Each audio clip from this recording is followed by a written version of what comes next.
Hello, YouTube. I hope that everybody is doing very well. Thank you. Thank you for joining me today. I am traveling and it is raining very hard at this moment, so I thought I would pull over and make this video. I thought it would be challenging and a great way to keep my channel going, as this affords an opportunity to communicate with you. What a remarkable country we reside in. Don't you agree? Assuming you are American. We have the ability to question and challenge reports that sicken or infuriate us. The opportunity to openly challenge the accuracy of experiences that inches us towards despair or incite frustration. This said, I have not forgotten about the plethora of valid topics which consistently bombards mankind, nor have I turned my back on how a valid topic can be utilized as a distraction. However, when energy and time permits, I feel it mandatory, indeed I do, to disrupt the ones who offer the teething ring to society, to our world. It matters not how small my voice is. It matters not how many subscribers I have.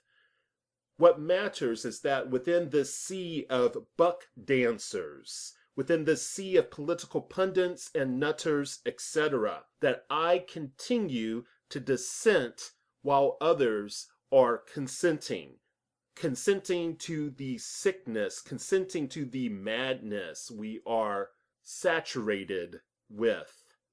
As long as the majority of mankind selects not to look at what drives their actions, we will continue to be pacified even in the midst of bad policies and broken systems.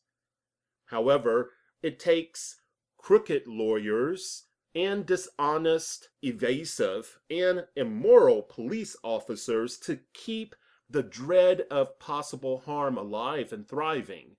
It only takes the silence of a community, however, or supporters of those who offer red herrings, to invigorate the deplorable. Though I would not have the face of a known...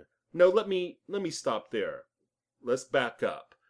I would not select the face of an alleged drug pusher as the focus of national attention, though I do not think that goes over very well. However, I do think it matters not if a surmised thug or a person of exceptional holiness is abused. Right and wrong is not contingent upon the moral soundness of another. More clearly put, even a psycho deserving of a bullet, can still be treated immorally by another. I select not to be that other.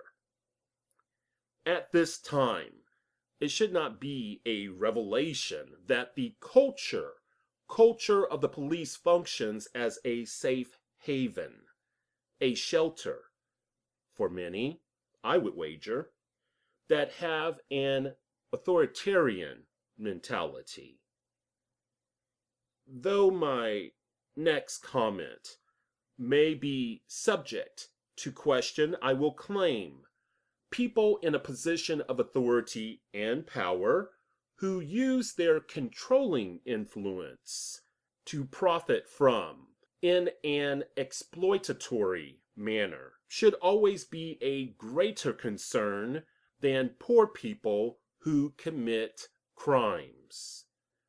I find it revealing that the officers, both black and white, speaking of the ones connected to Freddie Gray's death, had bails set much lower than an American who destroyed property. Since I identified the meat suit color of the officers, it would only be fair to state the protesters' color. You know, the one who destroyed a window of a state's vehicle.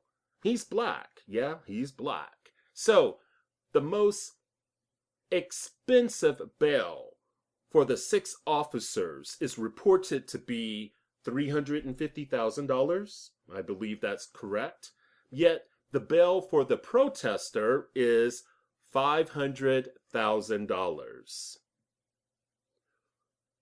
Repeatedly, we hear about the disproportionate criminal activity of blacks compared to other American groups. Yet, this sort of activity, systemic legal repression, frequently does not receive the national attention it deserves. So, is this a slap on the wrist due to class ranking? Speaking of low income and working people, or is this an issue of race? My stake on this issue would include both factors, though admittedly, I could not dictate the proportions. I am speaking of the components regarding this outcome, and surely others. So many have so many angles that interest them regarding this case and similar ones. Yet, in my experience, few will get to the root of the problem or explore the foundation of problems. One that I think your attention should be brought to is that many people are being subjected to a penalty for a questionable state offense. Penalty for a questionable state offense and internalized biases before they have a trial, solely because they are poor. The desire for certain arrest rates and conviction rates supplies more fuel to this thrashing, to this nightmare.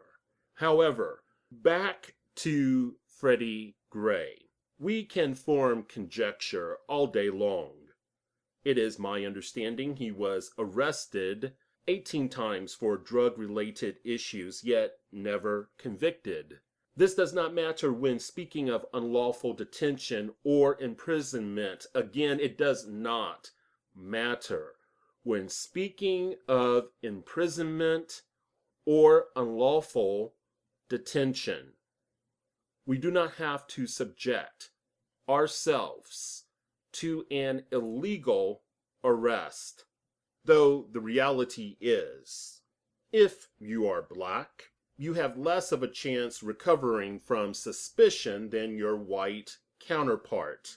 Yet, many Americans, no matter their color, are potential victims in today's militaristic climate of law enforcement.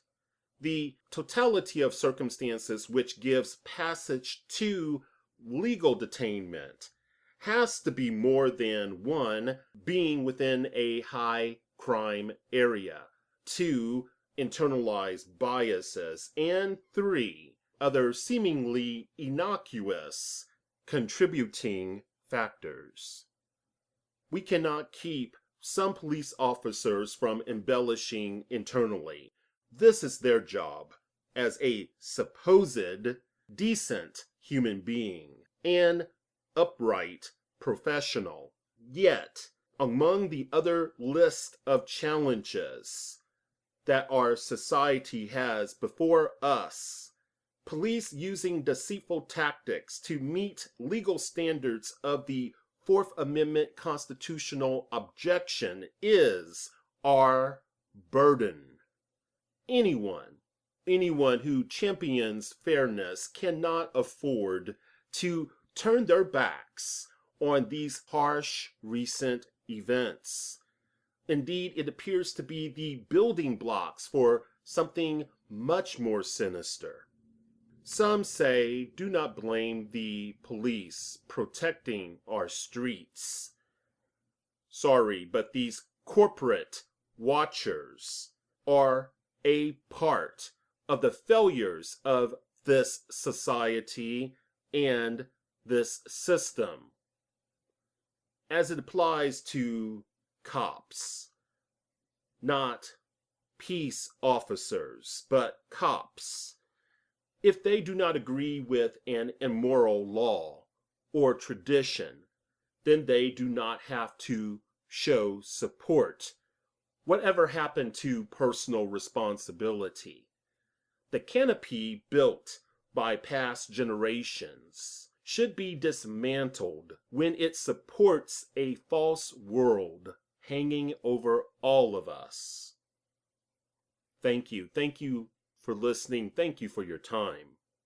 I hope that you share your thoughts, no matter if you agree or not. Have a wonderful day or night, whatever time it may be. Be well.